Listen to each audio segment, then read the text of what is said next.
ఒకానొక కాలంలో ఒక గాడిద గుడికి వెళ్ళి వస్తున్న కొందరు భక్తులను చూసి భక్తి పారవస్యంలో ఉనికిపోయి తపస్సు చేయసాగింది. అప్పుడు దేవుడు ప్రత్యక్షమై, నీకు ఏమి వరం కావాలనో కోరుకోమని అన్నాడు.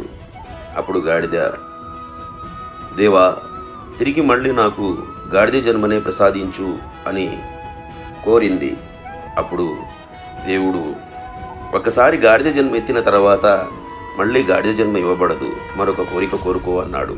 అప్పుడు గాడిద, ఒక భర్తగా నాకు జన్మనివ్వు అని కోరిక కోరింది. అప్పుడు దేవుడు, ఏ అతి తెలివి ప్రదర్శిస్తున్నావా? ఒకసారి చెప్పానుగా, ఒకసారి గాడిద జన్మ ఎత్తిన తర్వాత మళ్ళీ గాడిద జన్మ ఎత్తడానికి వీలు పడదని.